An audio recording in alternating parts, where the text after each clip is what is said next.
Yes, hello students, good morning to all of you. Today we will discuss about sutures and ligatures, meaning surgical threads. Sutures और ligature क्या होते हैं? आपने सुना होगा stitches करने के लिए धागों की ज़रूरत रहती है. स्टिचेज मतलब टाँका लगाते हैं. जैसे ही सर्जरी होती है, सर्जरी के दौरान जो सर्जन रहता है, सर्जन क्या करता है, कट लगाता है स्किन में और फिर उसको क्या करते हैं, सिलते हैं, जिसको बोलते हैं अपन स्टिच लगाना. स्टिच लगाते हैं. तो जो स्टिच लगाने के लिए थ्रेड्स काम में आते हैं, उन थ्रेड्स को अपन क्या बोलते हैं, सूचर्स बोलते हैं. कभी कभी आपने देखा होगा कुछ blood vessels, small blood vessels क्या हो जाती हैं, रप्चर्ड हो जाती हैं, या मान लो कट लग जाता है उनके अंदर, तो उनको स्पेशली सर्जन क्या होते हैं, बांधते हैं, ट्यूनिकेट करते हैं, बांधना होता है. तो उनको बांधने के लिए निडल की ज़रूरत नहीं रहती है. Without help of the needle अपन धागे से बांधते हैं. जो छोटे छोटे से धागे होते हैं उनको बोलते हैं अपन ligatures. So first of all we know about the suture and ligature. What is the difference between suture and ligatures? Sutures जो होते हैं commonly known as stitches. Stitches मतलब अपन जो टाँके लगाते हैं, उन टाँकों को लगाने के लिए जिस धागे की ज़रूरत पड़ती है, उन धागों को अपन सूचर्स बोलते हैं. भाई दीज आर स्टेराइल होते हैं, मीनिंग माइक्रोबियल, फ्री फ्रॉम रहते हैं. कोई भी इनके अंदर माइक्रोब्स नहीं रहता है. बैक्टीरिया, फंजाई, प्रोटोजोआ कुछ भी नहीं रहेगा इसके अंदर, मीनिंग माइक्रोबियल फ्री रहते हैं. सर्जिकल थ्रेड्स हैं. सर्जिकल थ्रेड्स मीनिंग सर्जरी में काम आते हैं ये. That are use to repair the cuts. जो कट लगाते हैं ड्यूरिंग द सर्जरी, उन कट्स को रिपेयर करने के लिए doctors uses the sutures. Sutures का यूज करते हैं. Now we know about the लिगेचर्स.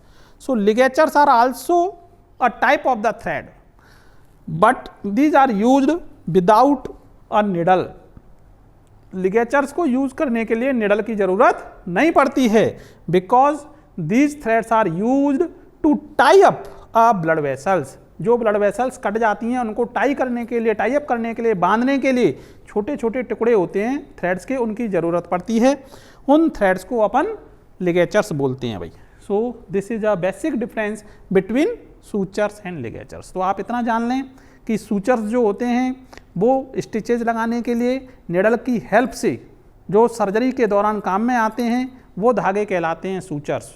और जब ब्लड वेसल्स को बांधने के लिए उन्हीं सूचर्स के छोटे छोटे जो टुकड़े होते हैं, उन टुकड़ों को बोलते हैं अपन ligatures. Now we will discuss about the classification of sutures and ligatures. अब यहाँ पे अपन देखते हैं कि जो सूचर्स हैं, लिगेचर्स हैं, वो कितने टाइप के होते हैं. यहाँ पे जो सूचर्स और लिगेचर्स हैं ये टू टाइप्स के हैं. कौन कौन से टाइप के? एब्जॉर्बेबल, मीनिंग जो सूचर्स यानी जो थ्रेड एब्जॉर्ब हो जाए लगाने के बाद, जैसे स्टिचेज लगाई और बॉडी के अंदर ही क्या हो जाते हैं, एब्जॉर्ब हो जाते हैं, उनको काटने की ज़रूरत नहीं पड़ती. आपने देखा होगा टाँके लगवाते हैं, टाँकों को फिर वापस क्या करना पड़ता है, कटवाने के लिए जाना पड़ता है. उनको क्यों जाते हैं कटवाने के लिए? नॉन एब्जॉर्बेबल टाँके थे. लेकिन मान लो किसी की इंटरनल सर्जरी हुई हो, इंटरनल ऑर्गन में सर्जरी हुई हो, तो इंटेस्टाइन में सर्जरी हुई है, तो इंटेस्टाइन के अंदर जो स्टिचेज लगाई जाती हैं वो स्टिचेज एब्जॉर्बेबल सूचर्स का यूज़ करते हुए लगाई जाती हैं. यानी कि उन टाँकों को काटने की ज़रूरत नहीं है. वो टाँके ऑटोमेटिकली क्या हो जाते हैं, गल जाते हैं और एब्जॉर्ब हो जाते हैं. तो ऐसे स्टिचेज को बोलते हैं अपन absorbable sutures. Meaning one type of the sutures और ligature is the absorbable sutures. और दूसरे टाइप के सूचर होते हैं जो गलते नहीं हैं, जो एब्जॉर्ब नहीं होते हैं, उनको आफ्टर 15 डेज और मोर डेज बाद आपको कटवाने के लिए डॉक्टर के पास में जाना पड़ता है. वो सूचर्स कहलाते हैं non absorbable sutures. So first अपन देखते हैं कि जो एब्जॉर्बेबल सूचर्स हैं वो कौन कौन से हैं. देखो आप, फर्स्ट है आपका कैटगट. कैटगट नाम से जाना जाता है सूचर जो बॉडी के अंदर एब्जॉर्ब हो जाता है. Maximum time we use the catgut type of the sutures. Polydioxanone sutures, PDS sutures के नाम से मार्केट में मिलते हैं ये. Polydioxanone sutures, PDS sutures, these are also the type of the absorbable sutures. Another suture polyglecaprone sutures, Monocryl नाम से जाना जाता है. मोनोक्रिल सूचर्स जो होते हैं पॉलीग्लेकाप्रॉन सूचर्स होते हैं, these are also the type of the absorbable sutures. Another absorbable sutures are polyglycolic acid suture, polyglycolic acid sutures, and most useful or most marketed preparations of the absorbable sutures. Maximum surgeons जो sutures use करते हैं nowadays, that is the polyglectin 910 sutures, that is also known as Bicryl. Bicryl के नाम से market में available है. That is the type of the polyglectin 910 sutures that are widely used to stitches the internal organs of the body, like the gastrointestinal tract में मान लो कोई problem आ जाती है और उसमें स्टिचेज लगाते हैं, then doctors will use Bicryl. It means अपन ने यहाँ पे 5 टाइप्स के एब्जॉर्बेबल सूचर देखे. कौन कौन से? कैटगट, आपको ऐसे ही लिखना है, कैटगट, पॉलीडाई ऑक्जेनॉन, पॉलीग्लैकाप्रोन, पॉलीग्लाइकोलिक एसिड सूचर, पॉलीग्लैक्टिन सूचर्स. अब इन सूचर्स को अपन बनाते कैसे हैं ये भी देखेंगे. एक प्रोसेस है जिसके द्वारा अपन एब्जॉर्बेबल सूचर्स बनाते हैं. अनदर टाइप के जो सूचर्स होते हैं उनको बोलते हैं अपन नॉन एब्जॉर्बेबल सूचर, यानी कि ऐसे सूचर्स जो स्टिचेज करने के बाद गलते नहीं हैं, अपने आप एब्जॉर्ब नहीं होते हैं. These type of the sutures are called non absorbable sutures. Like ऐसे सूचर्स नाम से पता चल रहा है, सिल्क सूचर जो सिल्क फाइबर के बने हैं, जो अपन ने प्रीवियस क्लास में पढ़ा था सिल्क फाइबर, उस सिल्क फाइबर के बने हुए रहते हैं सिल्क सूचर्स. धागे हैं, ये भी क्या है, स्टिचेज लगाने के लिए काम में आते हैं. जो अपन आउटर लेयर पे, जो स्किन की आउटर लेयर होती है, उस लेयर को जब अपन क्या करते हैं, कट लगाते हैं डॉक्टर, उस कट को टाँका लगाना बोलते हैं, कट को अपन रिपेयर करते हैं टाँके लगा करके. तो उन स्टिचेज को अपन with the help of silk suture, cotton suture, nylon suture, sutures nylon के भी रहते हैं भाई, नाइलॉन के सूचर से भी अपन उस स्टिचेज को लगाते हैं. सिमिलरली लिनेन सूचर्स, ये भी एक तरीका का फाइबर है, लिनेन सूचर्स हैं. And another most important suture जिसका आपने हो सकता है नाम सुना हो नहीं सुना हो, मेटेलिक सूचर्स. कुछ सूचर्स होते हैं, जब आपने देखा होगा कि बोन्स में फ्रैक्चर हो जाता है तो बोन्स को भी अपन क्या करते हैं, बांधते हैं स्टिचेज के द्वारा अपनी जगह पे. तो अपन मेटेलिक सूचर यूज करते हैं, इसमें मेटेलिक वायर रहता है भाई, that is made up by silver और स्टेनलेस स्टील. स्टेनलेस स्टील और सिल्वर के वायर रहते हैं, therefore it is called metallic wire sutures. Now we will study about the essential properties of sutures. आपके suture के अंदर, चाहे वो एब्जॉर्बेबल हो चाहे आपका नॉन एब्जॉर्बेबल हो, उस सूचर के अंदर कुछ प्रॉपर्टीज होनी चाहिए जो सर्जरी के दौरान बहुत ज़रूरी हैं. क्या प्रॉपर्टी होनी चाहिए? Sutures must be sterile. Sutures जो हैं वो माइक्रोबियल ग्रोथ से फ्री फ्रॉम रहने चाहिए, उनके अंदर कोई भी माइक्रोब्स नहीं होने चाहिए. वो क्या होने चाहिए? आपके स्टेराइल होने चाहिए. सेकेंड, देयर जो स्ट्रेंथ है मस्ट बी एडेक्वेट. अपन जब इनको खींचते हैं तो उनके अंदर इतनी स्ट्रेंथ होनी चाहिए कि वो बीच में स्टिच लगाते समय टूट ना जाए. टूट गया तो गड़बड़. तो स्टिचेज लगाते समय उसके अंदर इतनी स्ट्रेंथ होनी चाहिए कि वो टूटे नहीं. अपन जिस पर्पज़ के लिए जौन सी स्टिचिंग लगा रहे हैं उस स्टिचिंग के दौरान आपका जो सूचर है वो टूटना नहीं चाहिए. So this property is called strength. So their strength must be adequate for the purpose for which they are used. जिस पर्पज़ के लिए अपन यूज कर रहे हैं उस समय ये टूटने नहीं चाहिए.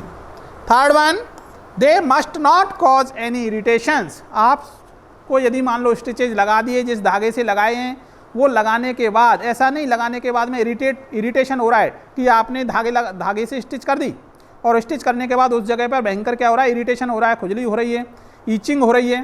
ठीक, तो उस समय ये चीज़ें इरिटेशन वाली प्रॉब्लम नहीं आनी चाहिए. And fourth one, if absorb हो जाता है मान लो सूचर लगाने के बाद में, तो हमें यह पता होना चाहिए कि वो कितने दिन के अंदर, कितने टाइम में एब्जॉर्ब हो जाएगा. सपोज डॉक्टर ने इंटेस्टाइन की सर्जरी की और सर्जरी करने के बाद में उसको स्टिच लगा दी अंदर से इंटेस्टाइन में, तो डॉक्टर को पता होना चाहिए कि ये स्टिच लगाने के बाद में अपनी जो स्किन है कितने दिन में क्या हो जाएगी, भर जाएगी और अपने स्टिच जो लगाई हैं वो अपने आप एब्जॉर्ब हो जाएंगे। ये सारी चीज़ें उस डॉक्टर को पता रहनी चाहिए। Now we will discuss about catgut. अपन क्या है, अब अपन सर्जिकल कैटगट के बारे में पढ़ेंगे। Yes, now we will discuss about surgical catgut. Surgical catgut क्या होती है? Catgut is a type of the absorbable suture, meaning ऐसे धागे जो इंटरनल ऑर्गेन्स की स्टिचिंग करने के काम आते हैं। आपने देखा होगा जो डॉक्टर्स होते हैं, सर्जन्स, सपोज करो इंटेस्टाइन की सर्जरी चल रही है सब, तो डॉक्टर क्या करते हैं, इंटेस्टाइन में कट लगाते हैं, उसके बाद में सर्जरी होती है। तो intestine is a internal organ of our body. So surgery करने के बाद जो कट लगाया गया है, इंसिजन लगाया गया है, उस कट को वापस से सिला जाता है, जिसको बोलते हैं स्टिचिंग करना, टाँके लगाना। तो जो इंटेस्टाइन के अंदर टाँके लगाए जाएंगे वो कौन से सूचर्स और धागे से लगाए जाते हैं? जो ऑटोमेटिकली एब्जॉर्ब्ड हो जाते हैं। तो जो ऑटोमेटिकली एब्जॉर्ब हो जाते हैं उन सूचर्स में से एक का टाइप है catgut type of the surgical sutures. ये सूचर्स कैसे बनाए जाते हैं, कहाँ से इनका रॉ मटेरियल ऑब्टेन किया जाता है, इन सूचर्स के अंदर क्या प्रॉपर्टी होनी चाहिए, ये सारी जानकारी हम इस लेक्चर में लेंगे। Now we will discuss about the synonyms of the surgical catgut. इस सर्जिकल कैटगट को अपन और किस नाम से जानते हैं? इसका दूसरा नाम है किटगट के नाम से भी जाना जाता है। किटगट, यदि मान लो आपके एग्जाम में किटगट नाम भी आता है तो आपको समझ लेना चाहिए कि हमसे सर्जिकल कैटगट के बारे में पूछा गया है। तो जैसा मैंने पढ़ा रहा हूँ आपको वही लिखना है आपको। This also known as by the catgut, violin gut and surgical gut. ये सर्जिकल गट के नाम से भी जानी जाती हैं थ्रेड्स। ये जो सर्जिकल कैटगट हैं that are the type of collagen fibres. ये जो हैं वो कोलाजन फाइबर्स का ही टाइप हैं। जो कोलाजन टिश्यू हैं उन टिश्यू से अपन ऑब्टेन करते हैं। एनिमल सोर्स है, मीनिंग कोलाजन फाइबर का टाइप है। यदि आपसे पूछ लिया जाए कि कोलाजन फाइबर्स क्या होते हैं तो कोलाजन फाइबर्स भी आपको सर्जिकल कैटगट के रूप में समझाने हैं। Now we will discuss about biological source. So catgut is made up by twisting together the strands of the purified collagen fibers that are obtained from the some mucosal layer of the small intestine of the healthy sheep and goats। आपने देखा होगा जो domestic सीप हैं, domestic सीप का मतलब जो भेड़ हैं, बकरे हैं, भेड़ और बकरे सबसे ज़्यादा क्या किए जाते हैं, मारे जाते हैं। इन कि जो इंटेस्टाइन है, स्मॉल इंटेस्टाइन है, जो किसी काम नहीं आती है, फेंक दी जाती है, उस इंटेस्टाइन में से अपन कोलाजन फाइबर्स को कैटगट बनाने के लिए काम में लेते हैं। यानी कि जो बकरे हैं और जो आपकी सीप भेड़ हैं उनकी इंटेस्टाइन को भी अपन कैटगट बनाने के काम में लेते हैं। So we can say that catgut sutures are obtained from the some mucosal layers of the small intestine of the domestic sheep and goat. Now we will study about the essential properties of the catgut. आपकी जो absorbable threads हैं, जो धागे हैं stitching करने के लिए काम में आते हैं, उनमें क्या प्रॉपर्टी होनी चाहिए? It absorb with in 60 to 90 days after stitching. यानी कि आप जो धागे यूज कर रहे हो वो 60 से 90 दिन के अंदर स्टिचिंग करने के बाद ऑटोमेटिकली एब्जॉर्ब हो जाने चाहिए। यानी कि आपने सपोज करो डॉक्टर ने सर्जरी कर दी, तो सर्जरी करने के बाद ये धागे ऑटोमेटिकली 2 महीने से 3 महीने के अंदर एब्जॉर्ब हो जाने चाहिए, गल जाने चाहिए। 2 से 4 महीने से ज़्यादा इनमें टाइम नहीं लगना चाहिए, क्योंकि ज़्यादा टाइम कंज्यूम होगा तो इन्फेक्शन होने के चांसेस बढ़ जाएंगे, इंटरनल इन्फेक्शन हो जाएगा। उस वजह से जो सर्जरी है कभी कभी फेल भी हो सकती है, वापस से टाँके खोल के लगाने पड़ते हैं। देयरफॉर जो कैटगट थ्रेड्स हैं must be absorbed with in 60 to 90 days after stitching. Another property क्या होनी चाहिए? It allow for smooth passage through the tissue. जब भी टाँके लगाए जाएं तो बड़ा स्मूथली, जैसे धागा स्मूथली चला जाता है वैसे ही ये जो कैटगट नाम का थ्रेड है वो भी स्मूथली, जैसे अपन नॉर्मल धागे से, सिल्क वाले धागे से सिलाई करते हैं, सिमिलरली इस धागे से भी आराम से स्मूथली स्टिचिंग हो जानी चाहिए। यह अपन को ध्यान रखना है, इसका धागा बनाते समय ये ध्यान रखना है कि जो कैटगट है वो स्मूथली टिश्यू के अंदर से पास हो जाए और वापस से स्टिचिंग हो जाए। ऐसा नहीं अटक अटक करके और स्टिचिंग हो रही है और जब अपन खींच रहे हैं तो टूट गया, ऐसा भी नहीं होना चाहिए। Meaning it is available in the various sizes. आपको यह भी देखना है कि सर्जरी के दौरान कितना बड़ा कट लगाया जा रहा है और उस कट को भरने के लिए अपन को कितना लंबा और कितना बड़ा धागा चाहिए। तो डिफरेंट साइजेज में अपन को ये कैटगट जो वाइक्रिल्स हैं वो मार्केट में अवेलेबल होनी चाहिए। That should be packed according to the Indian pharmacopoeia और यूनाइटेड स्टेट फार्माकोपियाज। आईपी और यूएसपी इन दोनों के अकॉर्डिंग बनी होनी चाहिए, IP and USP. They should provide sufficient support. जो भी अपन बूंद हो गया है, जो भी कट लग गया है, उसको सिल रहे हैं तो उसको सफिशिएंट सपोर्ट भी प्रोवाइड करना चाहिए ये धागा। ऐसा नहीं स्टिचिंग लगाने के बाद में टूट गया साहब सपोर्ट और जो बूंद फॉर्मेशन है, जो आपने कट लगाया था वो खुल जाए, ऐसा भी नहीं होना चाहिए। Now we will discuss about the preparations of the surgical catgut. अब अपन देखेंगे कि ये सर्जिकल जो कैटगट है, कैटगट मतलब धागा, ये धागा कैसे बनाया जाता है। जो भेड़ की इंटेस्टाइन है, इस इंटेस्टाइन से अपन इस धागे को कैसे बनाते हैं। That is the part of the preparations of the catgut suture. Catgut suture कैसे बनाई जाती है। सो सबसे पहले अपन क्या करते हैं, रॉ मटेरियल लेते हैं, जो भी गोट है चाहे सीप है, जब यह स्लटर्ड हो जाती है, ख़त्म हो जाती है, इसको ख़त्म कर देते हैं अपन। सेक्रीफाइस मान लो आप सेक्रीफाइस करते हैं, तो सेक्रीफाइस करने के बाद में इसमें से सबसे पहले अपन स्मॉल इंटेस्टाइन को निकालते हैं। स्मॉल इंटेस्टाइन को रफली निकाल लेते हैं और उसको निकालने के बाद वॉश करते हैं। किससे? टैप वाटर से, सिंपल पानी से उसको वॉश कर लो आप। वॉश करने के बाद इसको अपन कोल्ड ब्राइन के अंदर, जिससे ये सड़े गले नहीं, उस कोल्ड ब्राइन में अपन एक सॉल्यूशन है, इस सॉल्यूशन के अंदर डाल करके और जहाँ पे इसको बनाया जाएगा वहाँ पे ट्रांसपोर्ट कर दिया जाता है। देन जिस लैब के अंदर ये बनाते हैं वहाँ पे भी जाएगी ये कोल्ड ब्राइन के अंदर डूबी हुई, वहाँ पे सबसे पहले ये निकाली जाएगी और सिंपल वाटर में वॉश आउट की जाएगी। उसको सिंपल वाटर के अंदर धो लेते हैं अपन।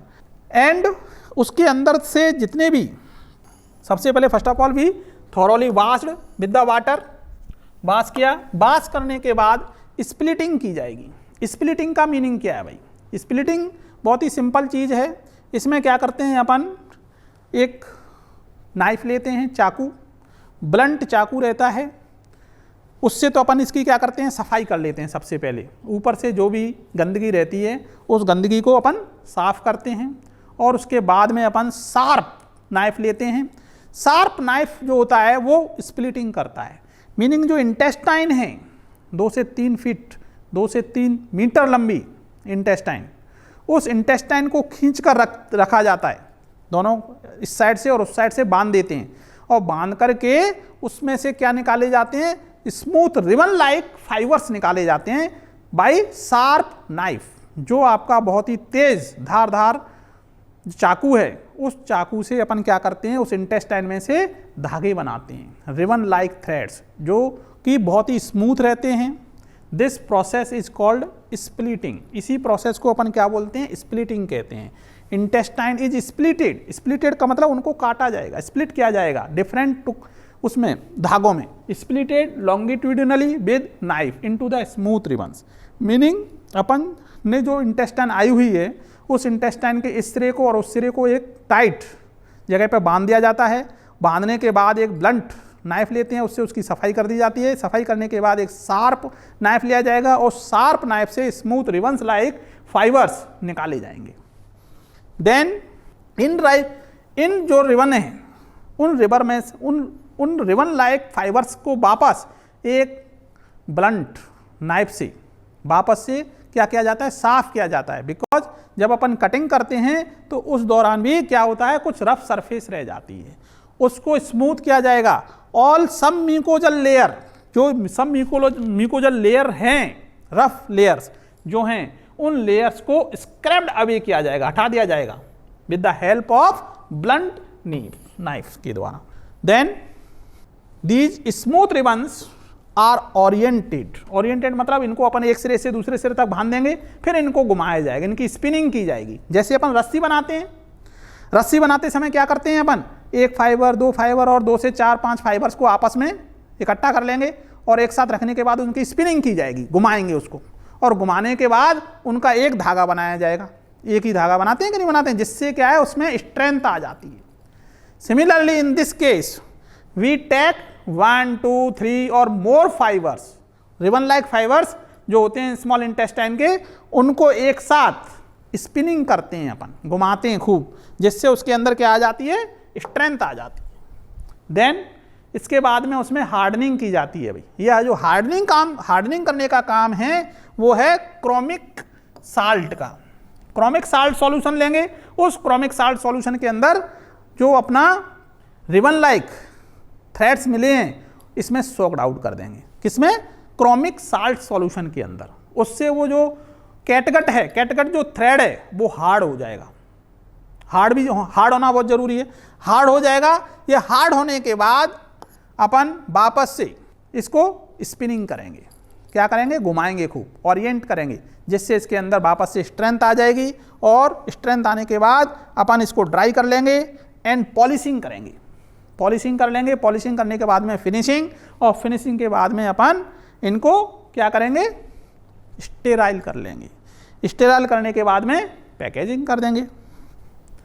सो नेक्स्ट प्रोसेस जो है वो है स्टरलाइजेशन। मीनिंग अब अपन जो ऑब्टेन की है कैटगट, उसको माइक्रोब से फ्री फॉर्म करेंगे। मीनिंग माइक्रोबियल ग्रोथ से बचाना है, because this is a type of the tissue का टाइप है, प्रोटीनस है। इसके अंदर माइक्रोब्स की ग्रोथ हो सकती है, बैक्टीरिया, वायरस, फंगस, प्रोटोजोआ का डेवलपमेंट हो सकता है। तो इन चीज से बचाने के लिए अपन क्या करेंगे, इस कैटगट को स्टरलाइज्ड कर लेंगे। भाई इसके अंदर जो भी माइक्रोब्स हैं, माइक्रोबियल स्पोर्स हैं, उन सब के सबको अपन को खत्म करना है और वहां से रिमूव करना होता है। So this process is called sterilisation. Meaning microbial growth को रोकने के लिए अपन जो प्रोसेस यूज करते हैं, उस प्रोसेस को बोलते हैं स्टरलाइजेशन। इसके लिए अपन मेनली 2 टाइप्स की स्टरलाइजेशन प्रोसेस काम में लेते हैं। कौन कौन सी, केमिकल प्रोसेस है और दूसरी है अपनी ionizing radiation process.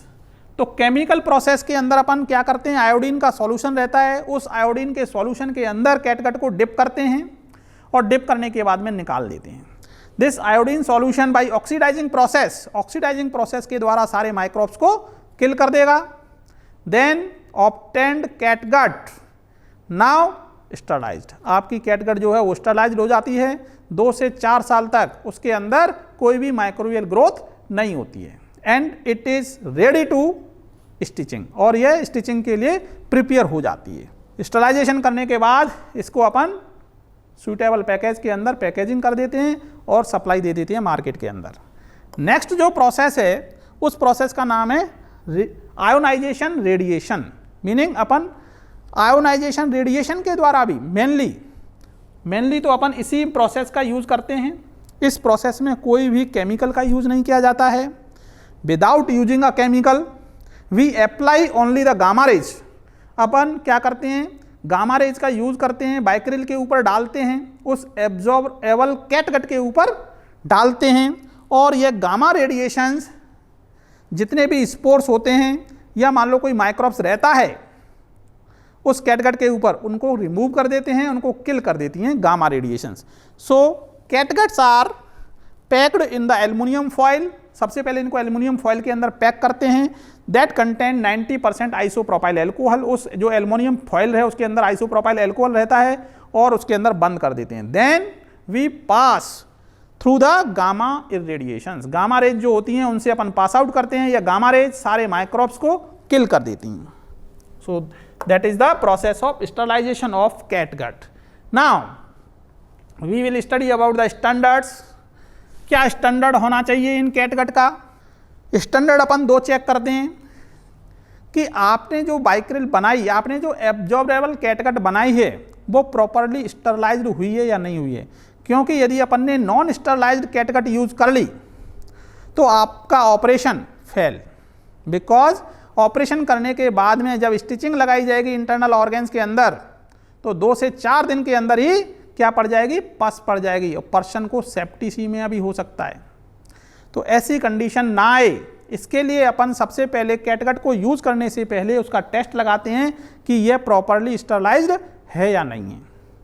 So obtained catgut must be sterilized and it should be passed through the sterility test. इसलिए अपन स्टरलिटी टेस्ट लगाते हैं और यह पता करते हैं कि यह प्रॉपरली स्टरलाइज्ड हो गई है या नहीं हुई है। सेकेंड वन, अपन टेंसाइल स्ट्रेंथ चेक करते हैं। यूज करने से पहले टेंसाइल स्ट्रेंथ भी चेक की जाती है कि कहीं ऑपरेशन के बाद में जब स्टिचिंग लगाएं तो ये टूट ना जाए। इसके अंदर कितनी ताकत है, इसके अंदर यह कितनी ताकत लगाने से टूट जाएगी, यह चेक किया जाएगा। That is the process of tensile strength procedure. यह भी एक अनदर टाइप का स्टैंडर्ड पैरामीटर है that must be applied before using the catgut. Now we will study about the usage. अपन यूजेज देखते हैं। सिंपल अपन को पता है कि इसका क्या यूज है। Surgical catgut is mainly used for stitching purpose, stitching of the soft tissue, meaning internal organ जितने भी हैं उनकी जब सर्जरी की जाती है उसके बाद स्टिचिंग करते हैं अपन। जैसे सपोज करो यूरिनरी ट्रैक्ट की सर्जरी चल रही है, यूरिनरी ट्रैक्ट में जैसे यूरेटर की या यूरिनरी ब्लडर की सर्जरी चल रही है साहब। यूरिनरी ब्लडर की कब सर्जरी चलती है? जब यूरिनरी ब्लडर के अंदर सपोज करो कोई क्या आ जाता है, पथरी हो गई और उस पथरी को निकालने के लिए ओपन सर्जरी करनी हो रही है, तो उस समय अपन को स्टिचिंग करनी होगी। तो स्टिचिंग के लिए उस समय अपन क्या करेंगे, इंटरनल ऑर्गन यूरिनरी ब्लडर के अंदर अपन को क्या लगाने हैं, स्टिचेज लगाने हैं, टाँके लगाने हैं। तो उन टाँकों को लगाया जाता है एब्जॉर्बेबल कैटगट के द्वारा। Similarly in the case of intestinal surgery, मान लो इंटेस्टाइन की सर्जरी चल रही है तो इंटेस्टाइन की सर्जरी में भी अपन को क्या लगाना है, absorbable catgut. So in these cases we use the surgical catgut. So आज अपन लोगों ने बिल्कुल clear cut surgical dressing catgut के बारे में पढ़ा। नाउ आज के लिए इतना ही काफ़ी है। नाउ नेक्स्ट क्लास में अपन नए टॉपिक के साथ फिर हाजिर होंगे।